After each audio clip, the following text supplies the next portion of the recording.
দুবাইয়ে গ্রেফতার বেনজিরকে ফেরাতে ৩০ দিনের মধ্যে প্রত্যর্পণ আবেদনের আহ্বান আমিরাতের। রাজনৈতিক মামলা না থাকায় ফেরানো সহজ বলছেন বিশ্লেষক। দক্ষ কূটনীতির পরামর্শ। দ্রুত সময়ের মধ্যেই সরকার তাকে দেশে ফিরিয়ে এনে বিচারের মুখোমুখি করতে পারবে। সকল মহলেই যাতে একটা শুদ্ধিকরণের প্রক্রিয়াটা যাতে শুরু হয়। সংযুক্ত আরব আমিরাত এবং আমাদের যে আইনি কাঠামো আছে, তো সেক্ষেত্রে এই ধরনের প্রতিবন্ধকতা নাই। ব্যাপারটা পুরোটাই কূটনৈতিক কাঠামোর মধ্যে হওয়া সম্ভব। দেশের পাশাপাশি বিদেশেও সাবেক আইজিপির সম্পদের পাহাড় পুনরুদ্ধার সম্ভব বলছেন আইনজীবী। বাংলাদেশ গভর্নমেন্টের জন্য একটা সাকসেস যে একজন অফেন্ডারকে, যে একজন অ্যাকিউজড, যে ফিউজিটিভ, তাকে অ্যাটলিস্ট আইডেন্টিফাই করে ফেলা যে সে এখানে আছে। এখন সে যে এখন অ্যারেস্টেড, তার মানে কি তার মুভমেন্টটা রেস্ট্রিক্টেড হয়ে গেল। এখন জিনিসটা মোর ফর্মালি এখন এটাকে করা হবে। যদি কারো অ্যাসেট থাকে সেটাকে কিন্তু নিয়ে আসা যাবে। দেখছিলেন বিশেষ শিরোনাম। দুপুরের সময় সঙ্গে আছি আমি তোহা খান তামিম। এবার অন্যান্য শীর্ষ সংবাদ। নয়াদিল্লির ইমিগ্রেশনে অনাকাঙ্ক্ষিত আচরণ। ভারতে রাষ্ট্রীয় সফর বাতিল করে দেশে ফিরলেন তথ্য উপদেষ্টা ডাক্তার জাহিদুর রহমান। কুষ্টিয়া সীমান্তে বিজিবির শক্ত অবস্থানের কাছে হার মানল বিএসএফ। পতাকা বৈঠকের পর শূন্য রেখা থেকে সরানো হলো ১২ জনকে। পুশিন রুখতে সতর্ক গ্রামবাসীও। জুলাইয়ের শেষ দিকেই ঢাকা নারিতা সরাসরি ফ্লাইট। ২০ জুন থেকে মিলবে টিকিট। সপ্তাহে চলবে ৩টি ফ্লাইট। জাপানের সঙ্গে দ্বিপাক্ষিক সম্পর্ক বিনিয়োগ বাড়ার আশা। যুদ্ধবন্ধের পাশাপাশি খুলে দেওয়া হচ্ছে হরমুজ প্রণালী। অবশেষে ইরান যুক্তরাষ্ট্র শান্তি চুক্তি জেনেভায় শুক্রবার সই নিশ্চিত করলেন ডোনাল্ড ট্রাম্প।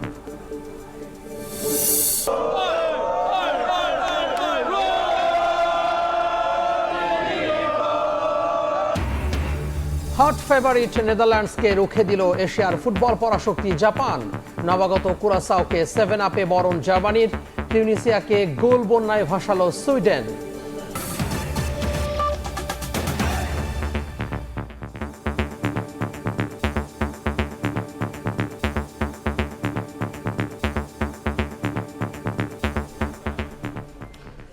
দুবাইয়ে গ্রেফতার সাবেক আইজিপি বেনজির আহমেদকে দেশে ফেরাতে বাংলাদেশকে ৩০ দিনের মধ্যে প্রত্যর্পণ আবেদন করার আহ্বান জানিয়েছে সংযুক্ত আরব আমিরাত।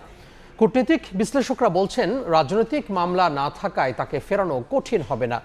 আর অপরাধ বিশ্লেষক বলছেন, বেনজিরকে ফেরত এনে বিচারের মুখোমুখি করা গেলে কমে আসবে দুর্নীতির প্রবণতা। বুলবুল রেজা রিপোর্ট। যারা অবজ্ঞা করার দুঃসাহস দেখায় তারা আহম্মক। রাষ্ট্রের কাছে এই সমস্ত অপশক্তি, জনগণের কাছে এই সমস্ত অপশক্তি অতি তুচ্ছ। দুর্নীতি ও অনিয়মের বিরুদ্ধে হুঙ্কার দেয়া বেনজির আহমেদ নিজেই জড়িয়ে পড়েন সীমাহীন দুর্নীতিতে। ১ দশকেরও বেশি সময় ছিলেন পুলিশের গুরুত্বপূর্ণ ৩টি পদে। ক্ষমতার অপব্যবহার, জমি দখল, আবার কখনো নারী কেলেঙ্কারি, নানা ঘটনায় বারবার ছিলেন আলোচনায়।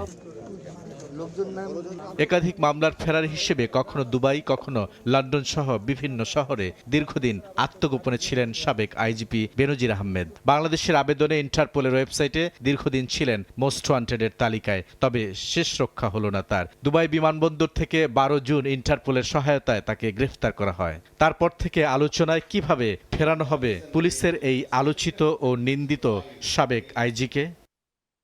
আবুধাবির national central bureau NCB Bangladesh পুলিশকে যে চিঠি পাঠিয়েছে সেখানে বলা আছে ৩০ দিনের মধ্যে কূটনৈতিক চ্যানেলের মাধ্যমে আনুষ্ঠানিক প্রত্যর্পণের আবেদন পাঠাতে হবে। কূটনৈতিক বিশ্লেষকরা বলছেন, বেনজির আহমেদের বিরুদ্ধে রেড নোটিশ জারি হওয়া এবং দুবাইয়ে তার গ্রেফতার দুটি বড় ধাপ পার হয়েছে। তাছাড়া বেনজিরের বিরুদ্ধে মামলা রাজনৈতিক প্রতিহিংসার নয়, এটি দুর্নীতি, অবৈধ সম্পদ, জালিয়াতি, মানি লন্ডারিং বা সংশ্লিষ্ট অপরাধের বিচারিক প্রক্রিয়া। এখন যে জায়গাটা আসবে এটা হবে দ্বিপাক্ষিক কূটনৈতিক ব্যবস্থা। বাংলাদেশ সরকারের দিক থেকে বাংলাদেশ সরকার সংযুক্ত আরব আমিরাত সরকারের কাছে অনুরোধ করবে বিচার কার্য সম্পন্ন করার জন্য তার উপস্থিতি এখানে প্রয়োজন।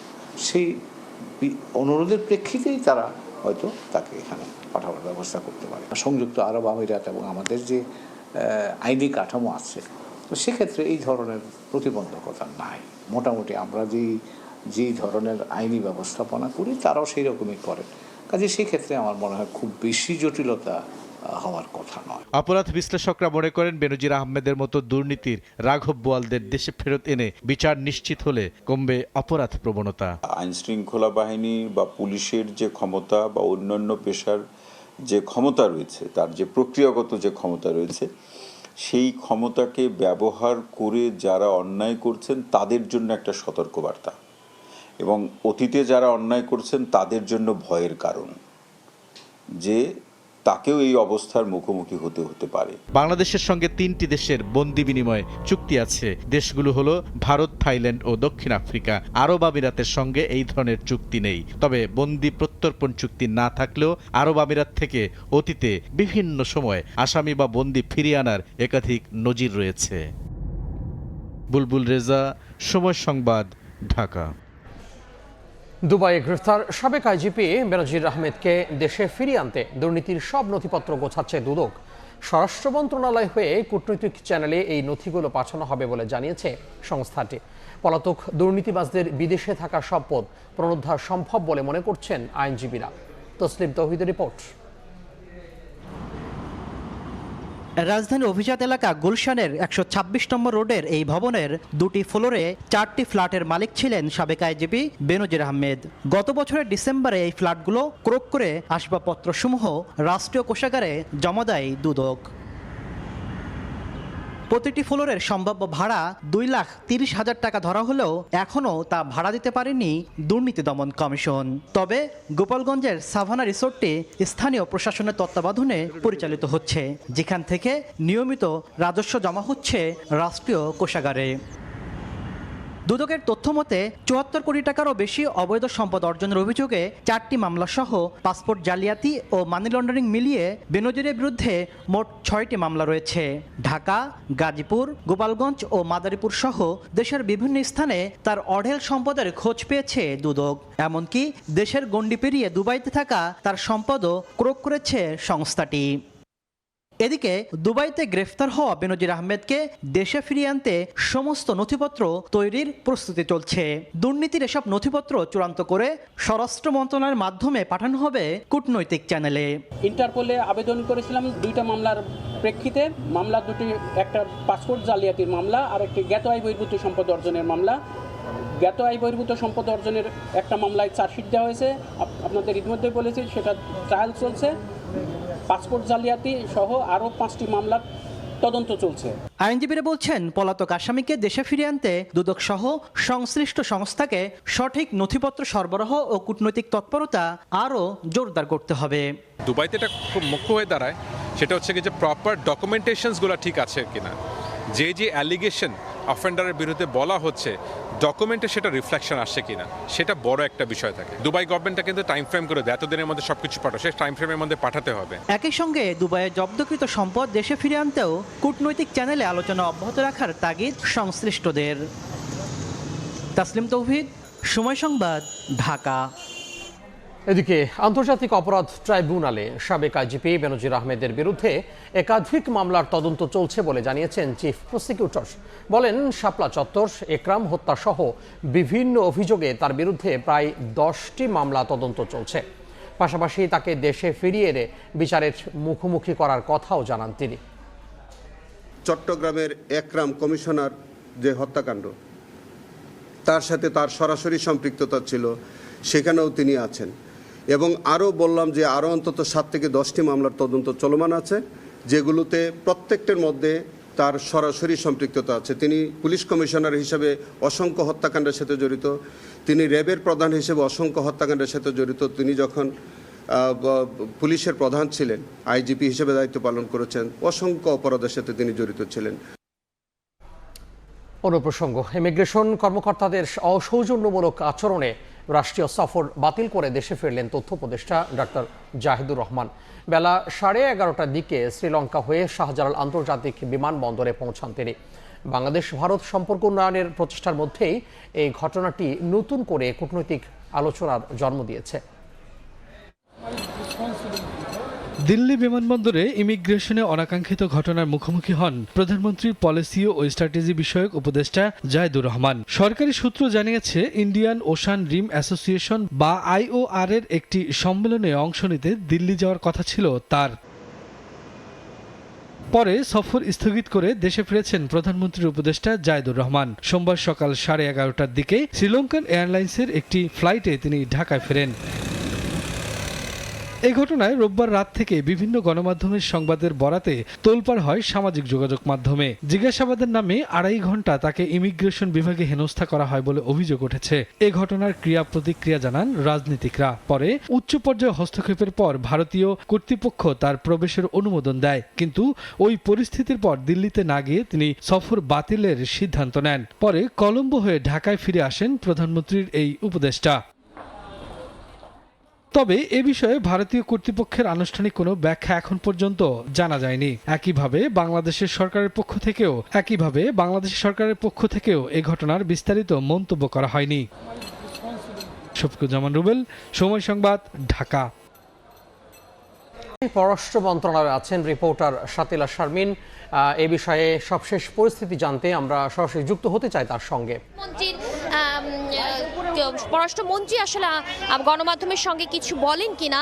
আমরা জানি যে প্রধানমন্ত্রী উপদেষ্টা জাহিদুর রহমান দিল্লি থেকে ফেরত এসেছেন এবং অসৌজন্যমূলক করা সেই বিষয়ে আসলে আমরা পররাষ্ট্রমন্ত্রীর আসলে বাংলাদেশ সরকারের প্রতিক্রিয়াটা কি এ বিষয়ে।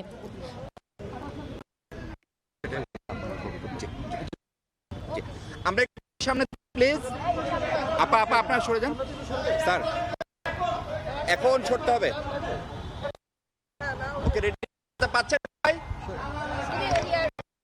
সবাই সরতে হবে, মাইক্রোফোন এই পাশটা সরতে হবে। নাফিস যান, নাফিস আপা ফ্রেমের বাইরে যান, নিচে বসুন।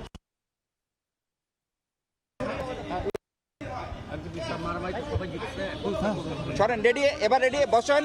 এই ফটোগ্রাফার বসেন, যাই।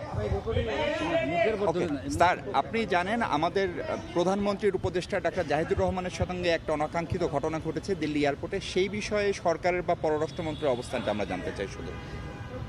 এটা একটা অনাকাঙ্ক্ষিত ঘটনা, আপনি যেটা বললেন দুঃখজনকও বটে। এই বিষয়ে পররাষ্ট্র মন্ত্রণালয় যথোপযুক্ত ব্যবস্থা নিচ্ছে এবং আজকে দিন শেষে আমরা এই বিষয়ে আপনাদেরকে জানাবো।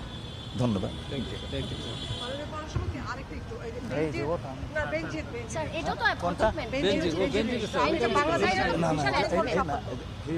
ওইটা সাফল্য স্বরাষ্ট্র মন্ত্রণালয়কে বলো।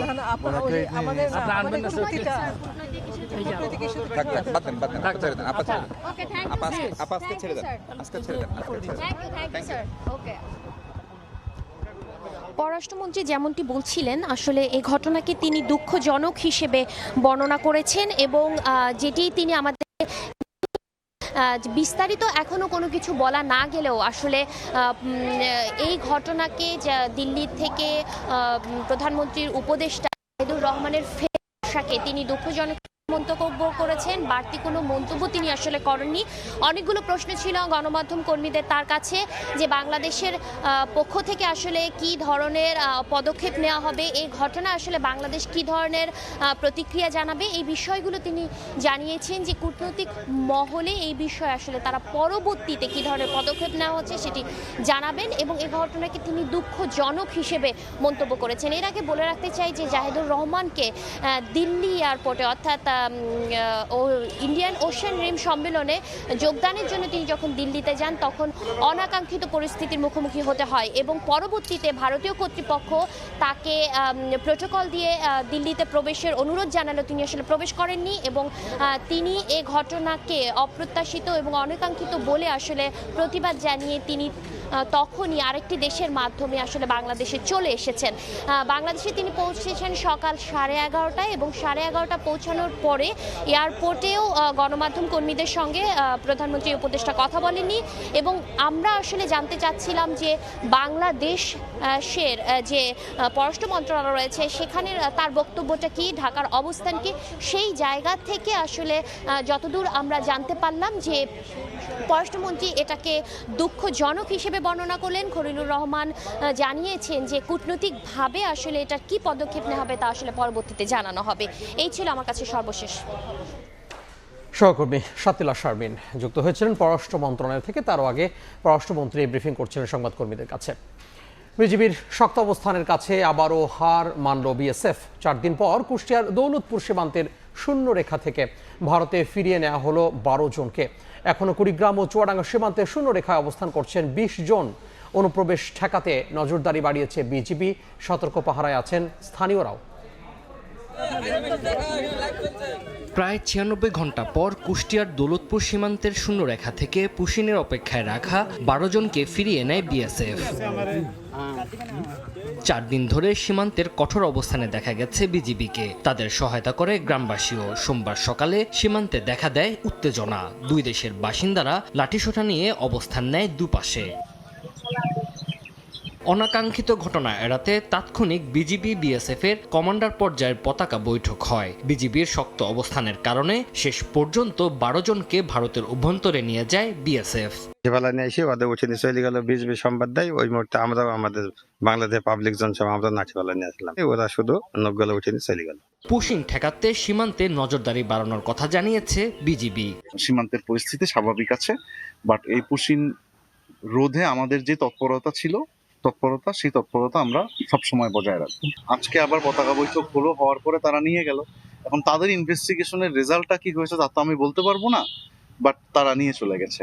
একদিন পার হলেও কুড়িগ্রাম ও চুয়াডাঙ্গা সীমান্তের শূন্যরেখায় 20 জনকে রেখেছে বিএসএফ। রৌমারী সীমান্তে নারী শিশু সহ 9 জন এখনও ভারতীয় ভূখণ্ডের প্রায় 50 গজ ভেতরে অবস্থান করছেন। এছাড়া চুয়াডাঙ্গার দর্শনার জয়নগর সীমান্তে পুশিনের চেষ্টায় 11 জনকে শূন্যরেখায় রাখা হয়েছে। চাঁপাইনবাবগঞ্জ সীমান্তের ওপারে ভারতের পশ্চিমবঙ্গের মালদায় হোল্ডিং সেন্টারে বেশ কয়েকজন নারী পুরুষকে জড়ো করার খবরে বাড়তি সতর্কতায় রয়েছে বিজিবি ও স্থানীয়রা। পুশিনের সংজ্ঞায় ঠাকুরগাঁয়ের রত্নায় ও বেউরজারি সীমান্তে কঠোর অবস্থানে বিজিবি।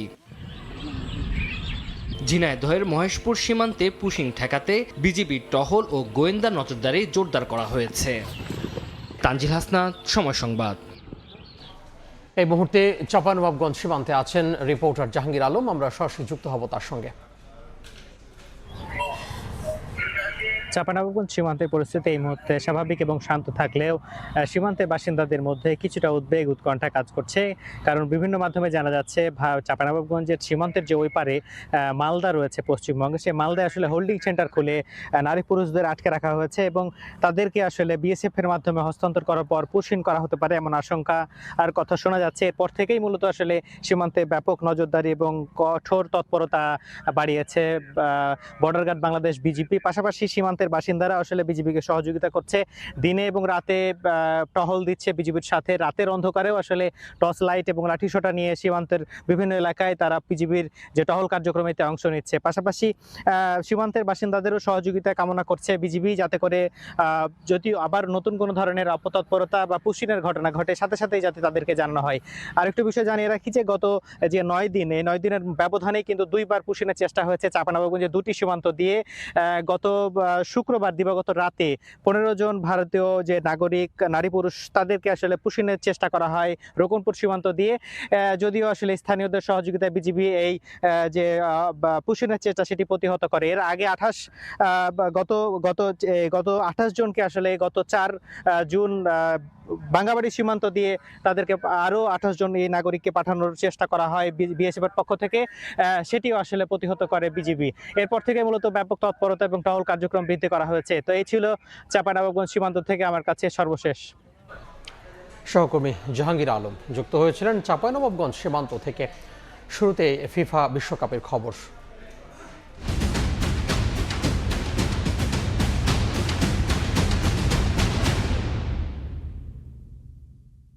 বিশ্বকাপে হট ফেভারিট নেদারল্যান্ডসকে রুখে দিল এশিয়ার ফুটবল পরাশক্তি জাপান। ম্যাচ ড্র করায় উচ্ছ্বাসের কমতি নেই জাপান সমর্থকদের। আগামী ম্যাচে দল আরও ভালো খেলবে সেই প্রত্যাশা তাদের। বড় ব্যবধানে তিউনিসিয়াকে হারানোর পরই আনন্দ মিছিল করে সুইডেনের ভক্তরা। অন্যদিকে প্রথম ম্যাচে ইকুয়েডরের বিপক্ষে জয়ে উৎসব করেছে আইভরি কোস্টের সমর্থকরা।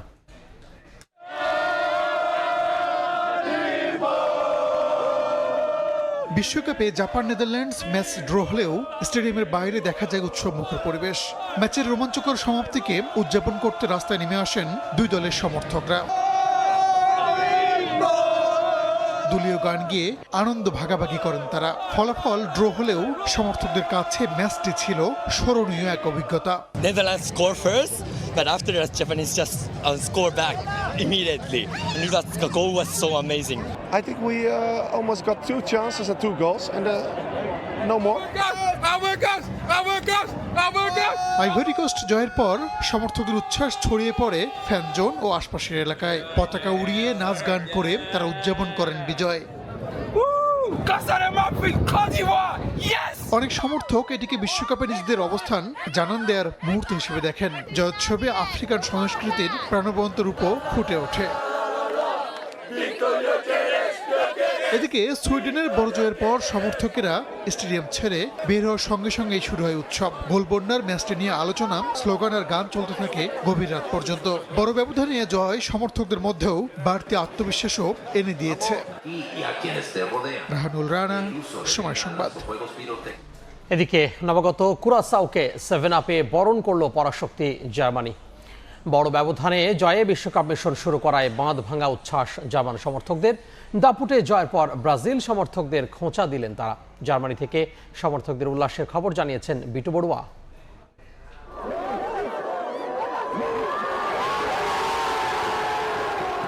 প্রথমবারের মতো বিশ্ব ফুটবলের সবচেয়ে বড় মঞ্চে খেলতে এসে জার্মান ফুটবল শৈলীর কাছে একরকম বিধ্বস্ত হয়েছে ক্যারিবিয়ান অঞ্চলের দ্বীপরাষ্ট্র কুরাসাও। 7-1 গোলের ব্যবধানে বিধ্বস্ত এই বিশ্বমঞ্চের নবীন এই দেশটি। জার্মান সমর্থকরা বলছেন 2014 সালের ব্রাজিলকে যে 7-1 গোলে হারিয়েছিল জার্মানি, তার সুখস্মৃতি ফিরিয়ে এনেছে ইউলিয়ান নাগলসম্যানের শিষ্যরা। আমাদের জার্মানি আজ অবিশ্বাস্য ভালো খেলেছে।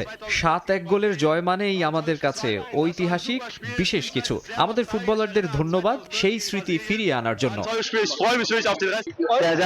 দেখুন, 7 গোল যখনই দিয়েছে তখন এটাই প্রমাণিত আমরাই শিরোপার অন্যতম দাবিদার। জার্মানি আবারও প্রমাণ করেছে কেন তারা 1954, 1974, 1990 এবং 2014 বিশ্ব চ্যাম্পিয়ন। বিশ্বকাপ শুরুর আগে থেকেই জার্মান ফুটবল সমর্থকরা মনে করেছিলেন এই দলটি হয়তো প্রথম ম্যাচ থেকে তেমন ভালো ফলাফল করবে না, কিন্তু ইউলিয়ান নাগলসম্যানের শিষ্যরা প্রমাণ করেছে কেন তারা এখনো ফেভারিট। জার্মানি আজ দেখিয়েছে কেন দলটি ফেভারিট। এটুকু বলতে পারি, এই বিশ্বকাপে আমরাই ফাইনালিস্ট হব। তবে নবীন দল কুরাসাওয়ের জন্য খারাপ লাগছে, কিন্তু আমরা জার্মান দলের সমর্থক। যাই বলুন না কেন, আজ আমরা 7-1 গোলের ব্যবধানটা উদযাপন করব। আশা করছি আমাদের ছেলেরা বিশ্বকাপ জিতে নিয়ে আসবে। জার্মান ফুটবল দল ঠিক প্রথম ম্যাচ থেকেই যেভাবে ফুটবল খেলা শুরু করেছে তাতে মনে হচ্ছে এবারের শিরোপার অন্যতম দাবিদার জার্মানি। পুরো দলটি যে সুপারস্টার প্রথম ম্যাচেই সেটি প্রমাণ করেছে ইউলিয়ান নাগলসম্যানের শিষ্যরা। 2014 বিশ্বকাপ জেতার পরে পরের দুটি বড় আসরে তেমন ফুটবল নৈপুণ্য দেখাতে পারেনি জার্মানি। জার্মান ফুটবল দলের আশা 2026-এর বিশ্বকাপ আসবে জার্মানিরই ঘরে। সেই আশায় জার্মানির বার্লিন থেকে বিটু বড়ুয়া, সময় সংবাদ। ঢাকা নারিতা ঢাকা রুটে সরাসরি ফ্লাইট চালু করছে বিমান বাংলাদেশ এয়ারলাইন্স। সচিবালয়ে ব্রিফিংয়ে বেসামরিক বিমান পরিবহন ও পর্যটন মন্ত্রী আফরোজা খানম জানান, আগামী 27 জুলাইয়ের মধ্যেই পুনরায় এই রুটে সরাসরি ফ্লাইট চালু করা হবে। এর আগে 30 জুনের মধ্যে ফ্লাইট চালুর পরিকল্পনা থাকলেও জাপান সরকারের কিছু নিরাপত্তাজনিত বিধিনিষেধের কারণে তা পিছিয়ে যায়। ব্রিফিংয়ে প্রতিমন্ত্রী এম রাশেদুজ্জামান মিল্লাত জানান, আগামী 20 জুন থেকে টিকিট বিক্রি শুরু হবে। প্রতি সপ্তাহে 3টি করে ফ্লাইট পরিচালনা করা হবে বলেও জানান তিনি। আমি এবং অনারেবল স্টেট মিনিস্টার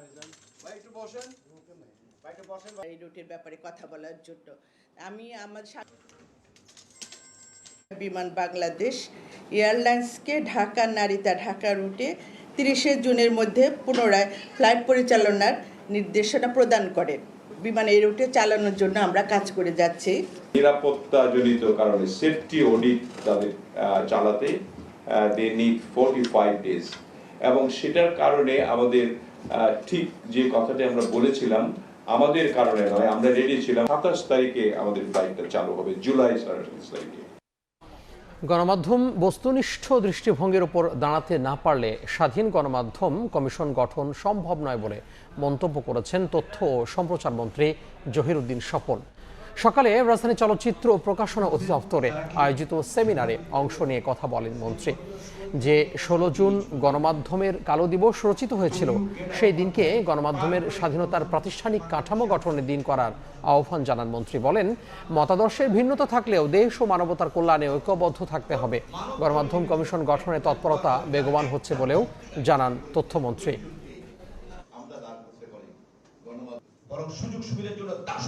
সংস্কৃতি এবং তাকে কাঠামোবদ্ধ করার যে কাজ, তা কখনোই আমরা প্রাতিষ্ঠানিক করতে পারিনি।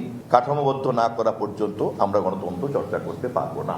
রাজনৈতিক দায়িত্বের মতোই তেমন একটি পেশা যা প্রতিদ্বন্দ্বিতায় লিপ্ত থাকবে মতাদর্শের সঙ্গে, কিন্তু একই সঙ্গে দেশ এবং মানবতার সমৃদ্ধির লক্ষ্যে একটা ঐক্যবদ্ধতা চর্চা করবে। সরকার গঠনের পর প্রথম বিদেশ সফরে মালয়েশিয়া যাচ্ছেন প্রধানমন্ত্রী তারেক রহমান। 21 ও 22 জুন দুদিনের রাষ্ট্রীয় সফরে কুয়ালালামপুর পৌঁছাবেন তিনি। সরকার প্রধানের সফর ঘিরে আশায় বুক বাঁধছেন মালয়েশিয়া প্রবাসী বাংলাদেশিরা। বিএনপি নেতাকর্মীরা ব্যস্ত সময় পার করছেন সফরের প্রস্তুতি নিয়ে। কুয়ালালামপুর থেকে আরও জানাচ্ছেন মোহাম্মদ আব্দুল কাদের।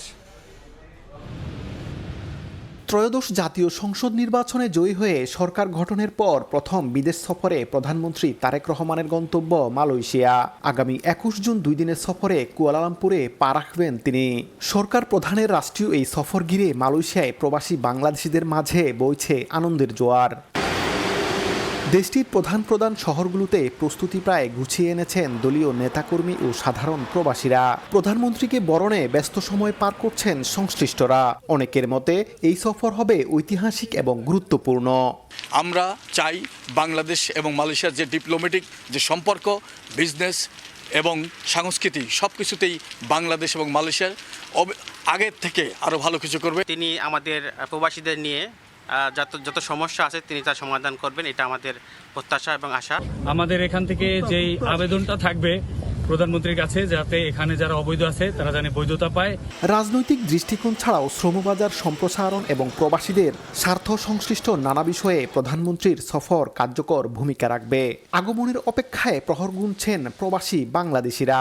প্রধানমন্ত্রীর এই সফরের মধ্য দিয়ে মালয়েশিয়ার শ্রমবাজারের উন্নয়ন, প্রবাসীদের নানাবিধ সমস্যার সমাধান এবং দুই দেশের দ্বিপাক্ষিক ও বাণিজ্যিক সম্পর্ক এক নতুন উচ্চতায় পৌঁছাবে বলে মনে করছেন মালয়েশিয়ায় বসবাসরত প্রবাসী বাংলাদেশিরা।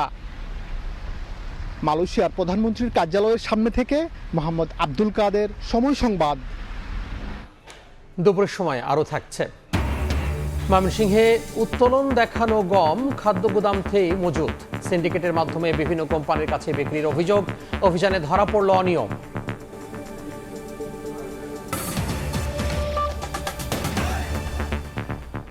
দুর্ঘটনাপ্রবণ ও নিয়ন্ত্রণহীন ব্যাটারি চালিত রিকশায় নীরবে ক্ষতি করছে শিশু, গর্ভবতী নারী ও ভবিষ্যৎ প্রজন্মের।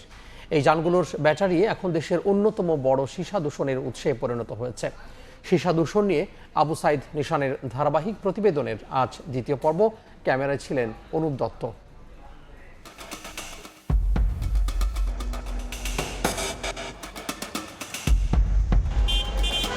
রাস্তা জুড়ে ছুটছে ব্যাটারি চালিত রিক্সা। শহর থেকে গ্রাম সবখানেই তাদের দাপট। দেশে চলে প্রায় 50 লাখ ব্যাটারি চালিত রিক্সা। এসব যানের পুরনো ব্যাটারির বড় একটি অংশ পুনঃ প্রক্রিয়াজাত করা হয় অবৈধ ও অনিয়ন্ত্রিত কারখানায়, যেখানে খোলা পরিবেশে ব্যাটারি ভেঙে সীসা সংগ্রহ করা হয়, যা ছড়িয়ে পড়ে আশপাশের মাটি, পানি ও বাতাসে।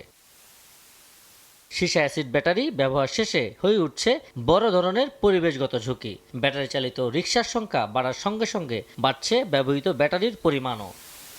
প্রতিটি অটোরিকশায় গড়ে 4টি করে সীসা অ্যাসিড ব্যাটারি থাকে।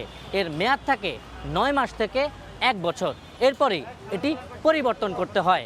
ফলে প্রতি বছর ব্যবহৃত ব্যাটারির সংখ্যা দিন দিন বেড়েই চলেছে। হচ্ছে অনিরাপদভাবে পুনঃ প্রক্রিয়াজাতকরণ। এতে প্রতিদিনই বাড়ছে ভয়াবহ মাত্রায় সীসা দূষণ।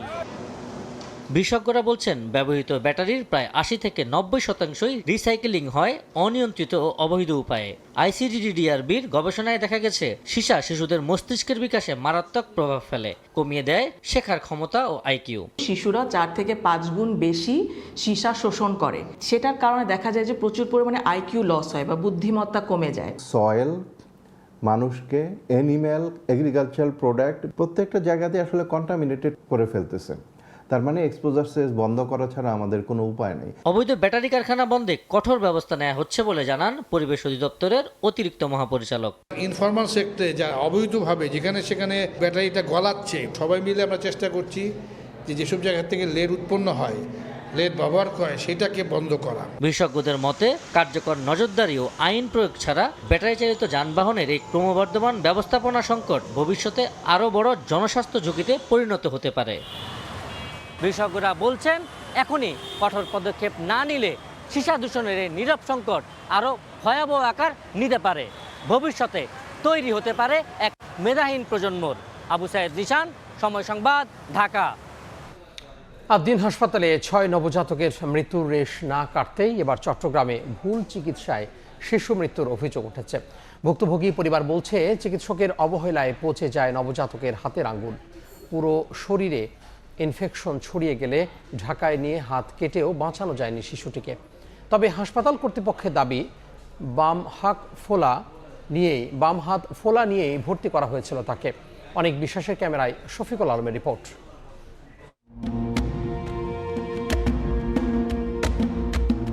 রাজধানীর আদ্দিন হাসপাতালে নবজাতকের মৃত্যুর রেশ না কাটতে এবার চট্টগ্রামে শিশুকে ভুল চিকিৎসার অভিযোগ। জন্মের পর নিউমোনিয়া ও অক্সিজেনের সমস্যা থাকায় নগরীর সাজিনাস হাসপাতালে গত 25 মে ভর্তি করানো হয় শিশুটিকে। পরিবারের অভিযোগ, হাসপাতালে ভর্তির 5ম দিনে শিশুটির বাম হাতে ব্যান্ডেজ আর কালো গোলাপি রং দেখতে পান তারা। তবে তা গোপন রাখার চেষ্টা করেছিল চিকিৎসকরা। প্রথমে ভুল চিকিৎসার বিষয়টি ধামাচাপা দেওয়ার চেষ্টা করলেও পরে ক্যানোলা নিয়ে ত্রুটির কথা স্বীকারও করেন চিকিৎসকরা। আসলে একদিন বা এই 4 দিনের মাথায় এই হাড়টা কিন্তু এই অবস্থা হয় না। সেলুলাইট হয়ে যে কালো হয়ে যাওয়া বা গ্যাংগ্রিনে চলে যাওয়া, এটা নিশ্চয়ই কয়েকদিনের একটা যেটাতে ওরা ট্রিটমেন্টটা ঠিকভাবে করে নাই। সন্তানের অবস্থা খারাপের দিকে গেলে উন্নত চিকিৎসার জন্য তড়িঘড়ি করে ঢাকার ইবনে সিনা এবং পরে এবারকেয়ার হাসপাতালে ভর্তি করা হয়। চিকিৎসক জানান, হাতে পচন ও ইনফেকশন হওয়ায় কাটতে হবে হাত। সন্তান বেঁচে থাকবে সেই আশায় অপারেশনে সম্মতিও দেয় পরিবার। 3 জুন কাটা হয় ফুটফুটে নবজাতকের তুলতুলে হাতটি। তারপরও বাঁচানো গেল না ছোট্ট শিশুটিকে। পরের দিন পুরো শরীরে ইনফেকশন ছড়িয়ে মৃত্যু হয় তার। একসময় হাতটাতেও যন্ত্রণা পেয়েছে, এরপর হাতটা কাটা হয়েছে। তো বাচ্চাটার উপর দিয়ে কত কষ্ট গিয়েছে, চাই ওদের বিচারটা হোক। হাসপাতাল কর্তৃপক্ষের দাবি, নবজাতকের বাম হাত ফোলা নিয়ে ভর্তি হয়েছিল হাসপাতালে। ঘটনা তদন্তে হাসপাতাল কর্তৃপক্ষ ও সিভিল সার্জনের পক্ষ থেকে 2টি আলাদা তদন্ত কমিটি গঠন করা হয়েছে। ওরা ফুলাটুরা নিয়ে আসছে, কিন্তু একটা জিনিস, যে কোনো ইনফেকশন তো একদিন হবে না। ইনফেকশন, আমার ডক্টর যেটা বললেন যে যে কোনো একটা ইনফেকশন করতে হলে অন্তত সময় লাগে, ওই সময়টাই পরবর্তীতে ইনফেকশন আসে ওইখান। আমাদের ডক্টরদের যেটা মতামত হচ্ছে গিয়ে আমরা যে হাতটা ওই ইনফেকশন নিয়ে এসেছিল, আমরা সেই হাতে কোনো কাজই করি নাই, আমরা করেছি অন্য জায়গায়, বললাম না পায়ে এবং ডান হাতে।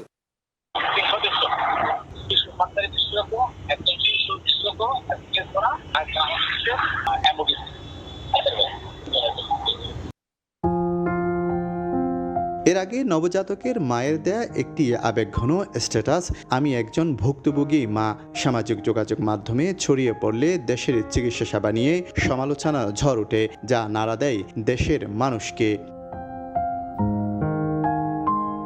শফিকুল আলম, সময় সংবাদ, চট্টগ্রাম। আমদানি নির্ভরতা থেকে বেরিয়ে কৃষিখাতের উন্নয়নে বাস্তবমুখী পদক্ষেপ গ্রহণ করা হয়েছে বলে জানিয়েছেন কৃষিমন্ত্রী আমিনুর রশিদ। চাহিদা অনুযায়ী উৎপাদন নিশ্চিতে সরকার কাজ করছে বলেও জানান তিনি। রাজধানীর একটি হোটেলে দেশের কৃষি খাত নিয়ে বিশ্বব্যাংক আয়োজিত সেমিনারে একথা বলেন কৃষিমন্ত্রী। দেশে সারের ভর্তুকি কৃষি খাতে সরকারি সহায়তার বড় মাধ্যম, যা কৃষি মন্ত্রণালয়ের বাজেটের প্রায় 80%। একদিকে শীর্ষ 20% জমির মালিক মোট সার ভর্তুকির প্রায় 50% সুবিধা পেয়ে থাকেন, অন্যদিকে 40% ক্ষুদ্র প্রান্তিক কৃষক পান মাত্র 15%। এমনই তথ্য উঠে এসেছে বিশ্বব্যাংকের প্রতিবেদনে। সোমবার সকালে রাজধানীর একটি হোটেলে স্মার্ট কৃষিতে সরকারি বিনিয়োগ নিয়ে বিশ্বব্যাংকের প্রতিবেদন প্রকাশ করা হয়। প্রতিবেদনে বলা হয়, দেশের কৃষিকে উচ্চ অগ্রাধিকার দিয়ে মোট সরকারি ব্যয়ের প্রায় 10% এই খাতে বরাদ্দ থাকে। এজন্য শুধু ভর্তুকিতে বেশি প্রাধান্য না দিয়ে কৃষিতে স্মার্ট সরকারি ব্যয়ের পুনর্বিন্যাস প্রয়োজন। চাষযোগ্য জমির প্রায় 72% ধান চাষ করা হয় এবং কৃষি ভর্তুকির প্রায় 80% সুবিধা এই খাতে যায়। অথচ প্রাণী সম্পদ, মৎস্য, শাকসবজি ও কৃষিপণ্য প্রক্রিয়াজাতকরণের মতো উচ্চমূল্য সম্পন্ন উপখাতগুলো আয় বৃদ্ধি ও কর্মসংস্থান সৃষ্টির জন্য আরও বেশি সম্ভাবনাময়। কৃষিমন্ত্রী বলেন, কৃষিকে অগ্রাধিকার দিয়ে বেশ কয়েকটি লক্ষ্যমাত্রা নিয়ে কাজ করছে সরকার। আগামী 1 থেকে 1.5 বছরের মধ্যে পেঁয়াজ আমদানি করতে হবে না। কৃষি পণ্য প্রচুর পরিমাণে আমাদেরকে আমদানি করতে হচ্ছে, প্রতি বছর পেঁয়াজ আমদানি করতে হয়। আমরা এই সরকার দেখেছে পেঁয়াজ আমদানি করার প্রয়োজন নেই। আশা করি ইনশাআল্লাহ আগামী 1 থেকে 1.5 বছরের মধ্যেই বাংলাদেশ পেঁয়াজ আমদানি করার প্রয়োজন হবে না। সেমিনারে জলবায়ু পরিবর্তনের ঝুঁকি মোকাবিলা ও কৃষি উৎপাদন বাড়াতে কৃষকদের সহায়তা বাড়ানো সহ কৃষি ক্ষেত্রে সরকারি ব্যয়ের সুষ্ঠু ব্যবস্থাপনার উপর গুরুত্ব দেন বক্তারা। সারা বিশ্বের সাথে সামঞ্জস্যতা থাকবে। সাইফুল ইসলাম, সময় সংবাদ, ঢাকা। ময়মনসিংহে খাদ্য সংরক্ষণাগারের গুদাম থেকে মিলের নামে বরাদ্দের গম কাগজে কলমে উত্তোলন দেখানো হলেও মজুত রাখা হয়েছে গুদামে। এমন খবরে জেলা প্রশাসনের নির্বাহী ম্যাজিস্ট্রেটের অভিযানে মেলে অনিয়মের সত্যতা। অভিযোগ রয়েছে, কাগজপত্রে গম উত্তোলন দেখানো হলেও সেগুলো পরবর্তীতে বিভিন্ন কোম্পানির কাছে সিন্ডিকেটের মাধ্যমে বিক্রি হয়। যদিও অভিযোগ অস্বীকার করেছেন খাদ্য সংরক্ষণাগারের ব্যবস্থাপক। গগন পণ্ডিতের ছবিতে ওবায়দুল হকের রিপোর্ট। ময়মনসিংহ কেন্দ্রীয় খাদ্য সংরক্ষণাগারের 30 নম্বর গুদামে স্তূপ করা শত শত গমের বস্তা। মেসার্স তালুকদার ফ্লাওয়ার মিলের নামে বরাদ্দের 380 মেট্রিক টন গম 11 জুনের মধ্যে কাগজে কলমে উত্তোলন দেখানো হলেও বাস্তবে বেশিরভাগই রয়ে গেছে গুদামে। গোয়েন্দা সংস্থার তথ্যের ভিত্তিতে খাদ্য সংরক্ষণাগারে অভিযান চালায় জেলা প্রশাসনের নির্বাহী ম্যাজিস্ট্রেট। 30 নম্বর গোদাম থেকে উদ্ধার করা হয় 250 মেট্রিক টন গম, যদিও তা মজুত থাকা গমের হিসেবের বাইরে। সিএসডি ব্যবস্থাপকের কক্ষে নথিপত্র যাচাই এবং কর্মকর্তাদের লিখিত বক্তব্য নেন ম্যাজিস্ট্রেট। পরে সাংবাদিকদের এড়িয়েই চলে যান তিনি। ওনাদের রেজিস্টারগুলো ভালোভাবে মেনটেন করা হচ্ছে না, তো এটাই আমরা দেখেছি। ওনাদের রেজিস্টার যিনি দায়িত্ব পালন করেছেন ওনাদের লিখিত বক্তব্য নিয়েছি, আর যিনি ম্যানেজার আছেন ওনারও লিখিত বক্তব্য নিয়েছি, আর এরপরে আমরা সিদ্ধান্তটা পরে জানাবো। তবে গোডাউন ইনচার্জের দাবি 11 জুন বৃহস্পতিবার থাকায় গম বুঝিয়ে দেয়া যায়নি ওই মিলকে। আর মিল মালিক বলছেন 380 মেট্রিক টন গম বুঝে পেয়েছেন তিনি। নিয়ম তো স্বাভাবিকভাবেই আমরা মানার চেষ্টা করি, বা কোনো ক্ষেত্রে দেখা গেছে যে কিছু নিয়ম আর কি অনিয়মের পর্যায়ে পড়ছে আর কি। মাল বুঝা পাইছে এবং এটা ডেলিভারি হয়ে গেছে। মোট হলো 380 মেট্রিক টন পুরোটাই বুঝা পাইছে। অভিযোগ রয়েছে, কাগজপত্রে গম উত্তোলন দেখিয়ে সিন্ডিকেটের মাধ্যমে বিভিন্ন কোম্পানির কাছে বিক্রি করা হয়। তবে অনিয়মের কথা অস্বীকার করেছেন সিএসডি ব্যবস্থাপক। কাজের প্রচণ্ড চাপ থাকাতে এবং ওই যে উনাদের ধরেন আমাদের চাপের কারণে হয়তো একটু স্লো হয়ে গেছে, যেটা আজকে নিয়ে যাওয়া শেষ হয়ে যাওয়ার কথা ছিল, এটা হয়তো কালকে ফার্স্ট আওয়ার লাগবে। সিএসডি কর্মকর্তাদের এমন অনিয়মের সুষ্ঠু তদন্ত করে ব্যবস্থা নেওয়ার দাবি সচেতন মহলের। ওবায়দুল হক, সময় সংবাদ, ময়মনসিংহ।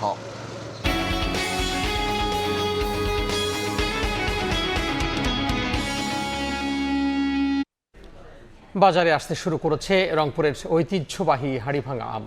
অনলাইন অর্ডার কিংবা সরাসরি বাগানে গিয়ে আম কিনছেন ক্রেতারা। এবার অন্তত 300 কোটি টাকা বাণিজ্যের আশা ব্যবসায়ীদের। গাছে গাছে ঝুলছে সবুজ আর হালকা লালচে রঙা পরিপক্ক হাড়িভাঙা আম। প্রতি বছর 20 জুন থেকে বাজারে উঠলেও এবার আবহাওয়া অনুকূলে থাকায় রংপুরে কিছুটা আগেই শুরু হলো হাড়িভাঙার বাজারজাত। সোমবার সকালে বিপণনের উদ্বোধন করেন জেলা প্রশাসক। বর্তমানে বাগানগুলোতে ব্যস্ত সময় পার করছেন মালিকেরা, তবে দাম নিয়ে কিছুটা হতাশ তারা। কীটনাশক ঔষধের দাম বেশি, এটা তো একটা বিশেষ করে হিসাব হয়। এদিকে জমতে শুরু করেছে হাড়িভাঙার বাজারগুলো। অনলাইন অর্ডার কিংবা সরাসরি বাগানে গিয়েও আম কিনছেন ক্রেতারা। কত বড় একটু বেশি খুবই ভালো। দাম তো চাচ্ছে 300, 350 পাল্লা ইনশাআল্লাহ। সঠিক বাজারজাতে বাগানীদের সব ধরনের পরামর্শ দেওয়ার কথা জানায় কৃষি বিভাগ। আর মৌসুমী ব্যবসায়ীদের নিরাপত্তা এবং বাজার ব্যবস্থাপনায় উদ্যোগ নিয়েছে জেলা প্রশাসন। হাড়িভাঙ্গার শেলফ লাইফ কম, অল্প দিনে সেটি ভিতরে নরম হয়ে যায়, মানুষের খাবার উপযুক্ত থাকে না। সেক্ষেত্রে কিন্তু কৃষি গবেষণা কাজ করছে। ফ্যাসিলিটিজের উন্নয়ন, বিশেষ করে আমাদের বাণিজ্য সহায়ক অবকাঠামো তৈরি, এটা চেষ্টা করছি। রংপুর বিভাগে এবছর প্রায় ৩,৮০০ হেক্টর জমির বাগানে ৪৮,০০০ মেট্রিক টন আম উৎপাদনের লক্ষ্যমাত্রা ধরা হয়েছে। আব্দুর রশিদ জীবন, সময় সংবাদ, রংপুর। দ্রুত সময়ের মধ্যে ইসলামী ব্যাংকের নিরপেক্ষ সদস্যদের নিয়ে পূর্ণাঙ্গ বোর্ড গঠন করা হবে বলে জানিয়েছেন ব্যাংকটির পর্ষদ প্রধান মোহাম্মদ জহির হোসেন। এতে গ্রাহকের আস্থা ফিরে আসবে বলে আশা প্রকাশ করেন তিনি। রাজধানীর দিলকুশা ইসলামী ব্যাংকের প্রধান কার্যালয়ে তিনি বলেন, ব্যাংকের যেসব শেয়ার নিয়ে বিতর্ক রয়েছে তা আদালতের নির্দেশনা অনুযায়ী সিদ্ধান্ত নেওয়া হবে। গ্রাহকদের আস্থা ফিরিয়ে আনা ও সব ধরনের লেনদেন স্বাভাবিক করতে কাজ হচ্ছে। এছাড়া যে কোনো ধরনের অনিয়মের বিরুদ্ধে তদন্ত করা হবে বলেও জানান তিনি। পাশাপাশি ইসলামী ব্যাংকের গ্রাহকের আস্থা ও উন্নয়নে সবার সহযোগিতা চান। এদিকে আবারও ২৫০০ কোটি টাকা তারল্য সহায়তা পেয়েছে ইসলামী ব্যাংক।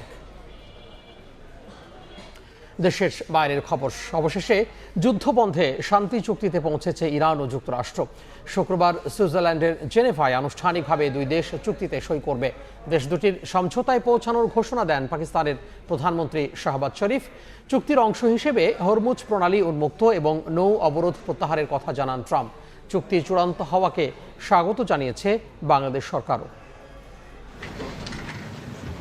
কয়েক মাসের সংঘাত ও দীর্ঘ আলোচনার পর অবশেষে শান্তি চুক্তিতে সম্মত যুক্তরাষ্ট্র ও ইরান। স্থানীয় সময় রোববার সামাজিক যোগাযোগ মাধ্যমে এক পোস্টে প্রথম এ ঘোষণা দেন মধ্যস্থতাকারী পাকিস্তানের প্রধানমন্ত্রী শাহবাজ শরীফ। শুক্রবার জেনেভায় আনুষ্ঠানিকভাবে এ সংক্রান্ত চুক্তি সই হবে বলেও উল্লেখ করেন তিনি।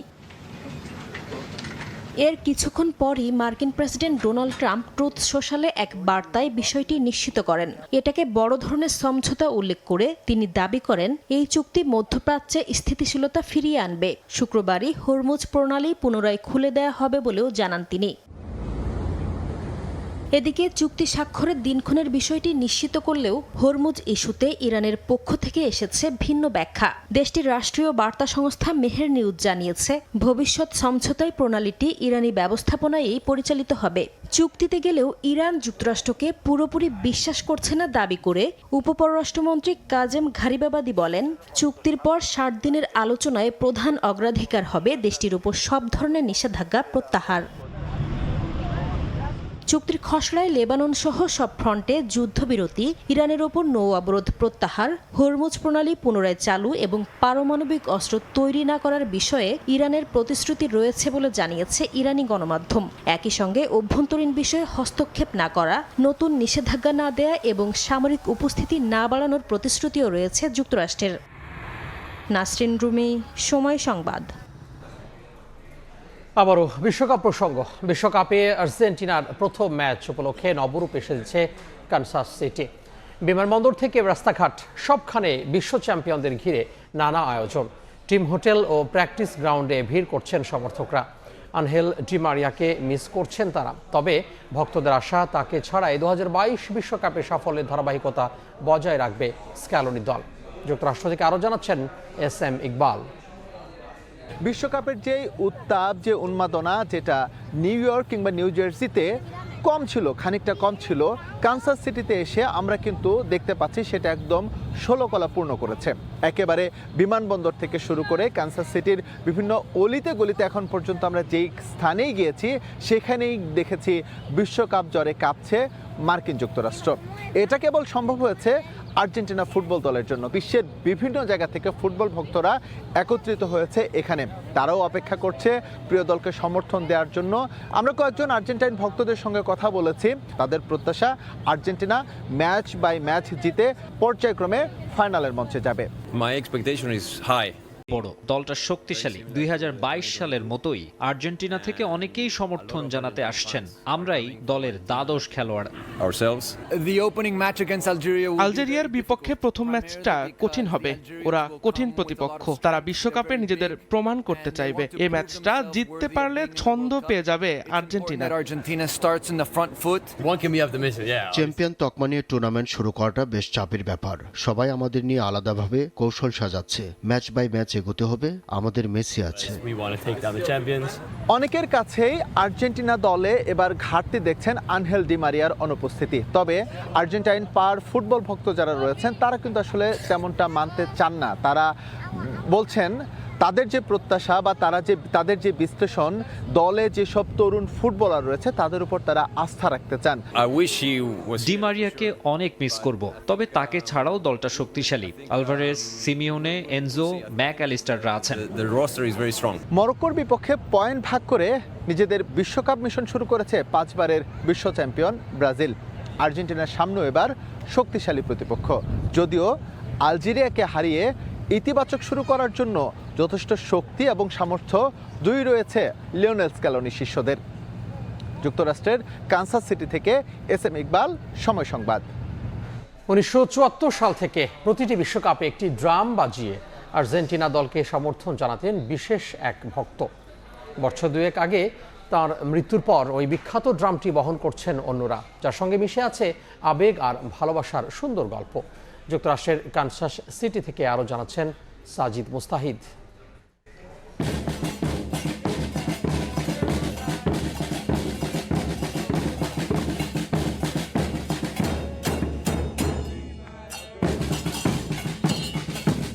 দর্শক, আপনাদের মনে হতে পারে এখানে 4টি ড্রাম রয়েছে। আর্জেন্টিনা ফ্যানরা কিন্তু অনেক আমরা জানি যে তারা অনেক আবেগী, তারা আর্জেন্টিনা ফুটবল দল নিয়ে।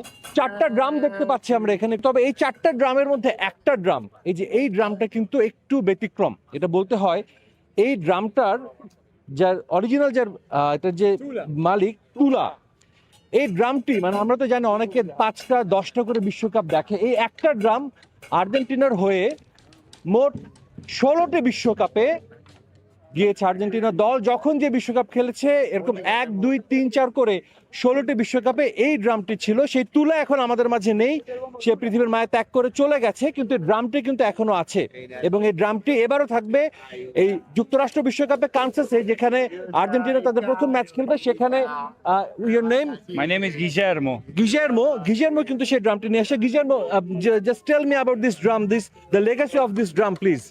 The legacy of this drum is brought by the man, his name was Tula. এই ড্রামটা তুলার। তিনি ছিলেন আমাদের 1 নম্বর ফ্যান। 2 বছর আগে ফিফা তাকে নাম্বার 1 ফ্যান উপাধি দিয়েছিল। 1974 সাল থেকে মৃত্যুর আগ পর্যন্ত এই ড্রামটা তার কাছে ছিল। এখন এটা আমরা বহন করছি। এই ড্রামটা আর্জেন্টিনা দলের প্রতি আমাদের ভালোবাসার প্রতীক। We're bringing it back and we're continuing his legacy. We want the whole world to enjoy his drum.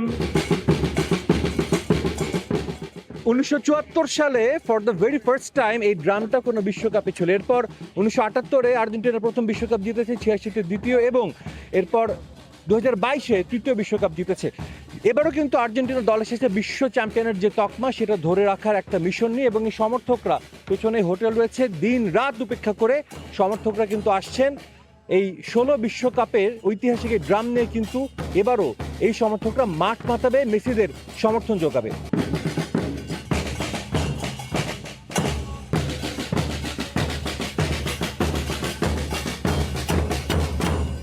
Kansas city থেকে সাজিদ মুস্তাহিদ, সময় সংবাদ, যুক্তরাষ্ট্র। এ পর্যায়ে শীর্ষ সংবাদগুলো জানিয়ে দিব আরও একবার। বেনজিরকে ফেরাতে 30 দিনে প্রত্যর্পণ, আবেদনের আহ্বান আমিরাতের। রাজনৈতিক মামলা না থাকায় সহজ ফেরানো আশা, বিচারের মুখোমুখি করা হবে ট্রাইব্যুনালেও। নয়াদিল্লির ইমিগ্রেশনে অনাকাঙ্ক্ষিত আচরণ, ভারতের রাষ্ট্রীয় সফর বাতিল করে দেশে ফিরলেন তথ্য উপদেষ্টা ডক্টর জাহেদ। দুঃখজনক বললেন পররাষ্ট্রমন্ত্রী, ব্যবস্থার আশ্বাস। এবং কুষ্টিয়া সীমান্তে বিজিবির শক্ত অবস্থানের কাছে হার মানল বিএসএফ। পতাকা বৈঠকের পর শূন্যরেখা থেকে সরানো হলো 12 জনকে। পশ্চিম রুখতে সতর্ক গ্রামবাসীও।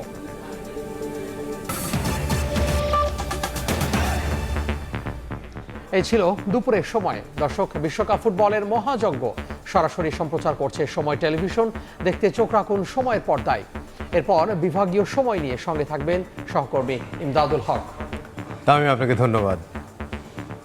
বিভাগীয় সময় নিয়ে আসছি কিছুক্ষণ পর, সঙ্গে থাকুন সময়ের।